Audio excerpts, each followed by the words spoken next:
C'est moins que la moyenne européenne, mais tout de même, est-ce que ce résultat, un quart des Suisses qui souffrent au travail, surprend les passants? À la fois oui et à la fois non, parce que je sens bien que ça va dans un sens qui n'est pas super bon pour les travailleurs et travailleuses suisses. Ça ne m'étonne pas du tout. Non, non, vraiment pas. Mais alors, qu'est-ce qui cloche?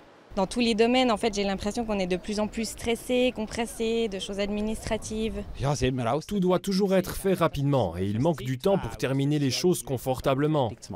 Je travaille pour Groupe Mutuel et je suis content. Mais dans le cadre de mon travail, j'ai beaucoup de clients et ils me racontent beaucoup de choses. Par exemple, j'ai entendu parler de petites entreprises qui traitent mal leurs employés. Tout le monde a peur. Comment est-ce que je dois m'y prendre pour être certain de conserver mon poste? Si je me retrouve au chômage, est-ce que je retrouverai un poste? C'est vraiment très dur. Pour le SECO qui a pris part à cette étude européenne, il est important de remettre ce chiffre dans son contexte. Un quart de la population, c'est un chiffre qui est sensiblement plus bas que la moyenne européenne. Donc on ne peut pas conclure de cette information qu'il y a un énorme problème. Qu'un certain nombre de personnes mentionnent qu'elles ont des difficultés et perçoivent des risques dans leur environnement n'est pas étonnant. Pour une IA, le SECO ne devrait pas relativiser. Près d'un quart, c'est trop.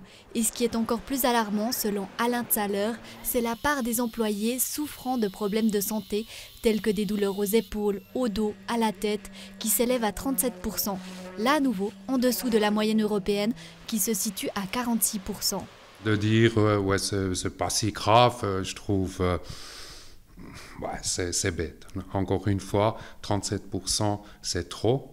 Et puis, il y a une chose, cette étude, il montre que dans les problèmes de mobbing, harcèlement sexuel et puis la discrimination, là, la Suisse a beaucoup plus de problèmes que l'Europe.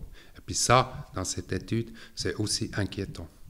Le syndicat UNIA appelle les employeurs suisses à prendre leurs responsabilités. Quant au SECO, il prévoit de réaliser une étude spéciale sur le harcèlement au travail en Suisse.